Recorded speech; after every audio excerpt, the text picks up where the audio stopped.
ফেসবুকে as a content creator হিসেবে কাজ করছেন আর ফেসবুকে বিভিন্ন রকম সমস্যার সম্মুখীন হবেন না, এটা হতেই পারে না। তো ফেসবুকের এখন বর্তমানে সবথেকে বড় সমস্যা হচ্ছে রিচ ডাউন হয়ে যাওয়া। তো এই ফেসবুক প্রোফাইল বা ফেসবুক পেজে কেন যে ফেসবুকের রিচ ডাউন হয়ে যায় তার একটি সবথেকে বড় কারণ, যেটা আমি আজকে এই ভিডিওতে বলতে চলেছি। তো ভিডিওটি শেষ পর্যন্ত দেখুন, আমি সমস্ত কিছু ক্লিয়ার করে বলে দেবো এবং কি করলে আপনি সেই সমস্যার সমাধান করতে পারবেন সেটাও বলে দেবো।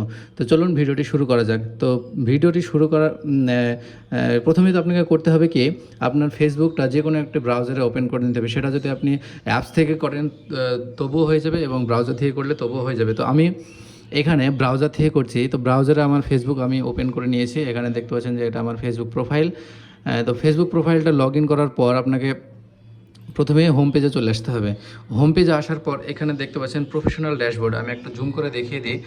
এই যে প্রফেশনাল ড্যাশবোর্ড নামে যে অপশানটা আছে এখানে, প্রফেশনাল ড্যাশবোর্ড, এই প্রফেশনাল ড্যাশবোর্ডটি আপনাকে ক্লিক করতে হবে। প্রফেশনাল ড্যাশবোর্ডে ক্লিক করতে হবে। প্রফেশনাল ড্যাশবোর্ডে ক্লিক করার পর একদম নিচে চলে আসতে হবে। এখানে প্রোফাইল রিকমেন্ডেশান, এই যে এখানে দেখতে পাচ্ছেন, আমি জুম করে দেখে দিচ্ছি। প্রোফাইল রিকমেন্ডেশান যে অপশানটা আছে, সেই প্রোফাইল রিকমেন্ডেশান এই অপশানটাতে চলে আসতে হবে।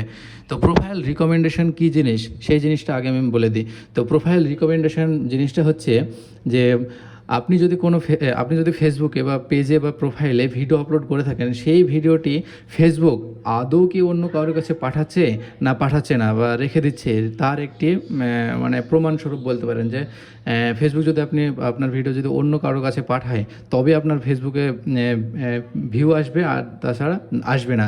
তো ফেসবুকে যদি এই জিনিসটা আপনার ঠিক থাকে, ফেসবুক প্রোফাইল রিকমেন্ডেশন যদি ঠিক থাকে, তবে আপনার ভিডিও কিন্তু অন্য কারোর কাছে যাবে। আর যদি না থাকে তাহলে কিন্তু আপনার প্রোফাইলে ভিডিও কিন্তু অন্য কারোর কাছে যাবে না। তাহলে সচরাচর বোঝা যাচ্ছে, যদি ফেসবুকে ভিডিও যদি অন্য কারোর কাছে না যায়, তাহলে কিন্তু আপনার পেজে কিন্তু ভিউজ আসবে না, রিচ ডাউন হয়ে যাবে। তো এই হচ্ছে ফেসবুক রিকমেন্ডেশন হচ্ছে এইটাই, যে ফেসবুক নিজে কি ভিডিও অন্য কারোর কাছে পাঠাচ্ছে না, এটার একটা প্রমাণস্বরূপ। তো আপনার প্রোফাইলে যদি ফেসবুকে যদি প্রোফাইল রিকমেন্ডেশন থাকে, বা এইখানে রিকমেন্ডেবল যদি অপশানটা যদি থাকে, এখানে যদি রিকমেন্ডেবলটা যদি থাকে, তবে আপনাকে বুঝতে হবে যে আপনার প্রোফাইল ঠিক আছে। আর যদি এখানে রিকমেন্ডেবল না থাকে, তাহলে বুঝে নিতে হবে যে আপনার প্রোফাইল ঠিক নেই।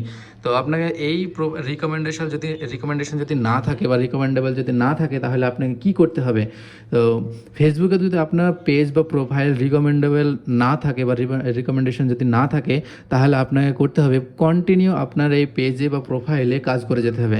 কীরকম কাজ? কন্টিনিউ আপনাকে স্টোরি লাগাতে হবে, কন্টিনিউ আপনাকে রিল আপলোড করতে হবে, কন্টিনিউ আপনাকে বড় লং ভিডিও আপলোড করতে হবে। তবে আপনার এই ফেসবুক প্রোফাইল কিন্তু আবার রিকমেন্ডেবল হয়ে যাবে। তো এটাই হচ্ছে ফেসবুকের রিকমেন্ডেবল যদি না থাকে তার সমাধান একটাই, কন্টিনিউ আপনাকে আপনার প্রোফাইলে বা পেজে কাজ করে যেতে হবে। তবে আপনার ফেসবুক কিন্তু রিকমেন্ডেবল আবার হয়ে যাবে। ফেসবুক নিজে থেকেই করে দেবে, আপনাকে তেমন কিছুই করতে হবে না, কোনো অপশান অন করতে হবে না, কিছুই করতে হবে না।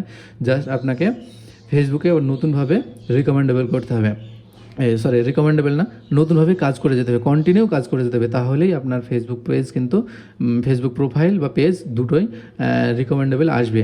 আর আরেকটা কী করতে পারেন, আপনার যখন কন্টিনিউ কাজ করে যাবেন, continue story, continue reel upload করছেন, কন্টিনিউ আপনার লং ভিডিও আপলোড করছেন, আপলোড করার পর আপনি কিন্তু টুইটারে কিন্তু ফেসবুককে ট্যাগ করে দিতে পারেন, বা যখন আপনি ভিডিও আপলোড করছেন তখন কিন্তু হ্যাশট্যাগ লাগানোর সময় কিন্তু ফেসবুককে ট্যাগ করতে পারেন। যদি এই কাজটি করে থাকেন, তাহলে কিন্তু ফেসবুকের কাছে আপনার প্রোফাইলের নোটিফিকেশন কিন্তু খুব তাড়াতাড়ি ফেসবুকের কাছে পৌঁছে যাবে।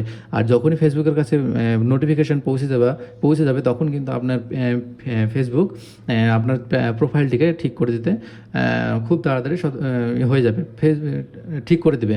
তো এই হচ্ছে সমাধান। তো আশা করি ভিডিওটি সম্পূর্ণ বুঝতে পেরেছেন। তো আজকের ভিডিও এই পর্যন্ত। ভিডিও যদি ভালো লেগে থাকে তাহলে অবশ্যই একটা লাইক করেন। আর ফেসবুক থেকে যদি আপনি দেখে থাকেন, তাহলে আমাকে ফেসবুকে ফলো করে নিন। আর ইউটিউব থেকে যদি দেখে থাকেন, তাহলে অবশ্যই আমার এই চ্যানেলটিকে সাবস্ক্রাইব করে নেবেন। আজকের ভিডিও এই পর্যন্ত, আবার দেখা হচ্ছে নতুন একটি ভিডিওতে।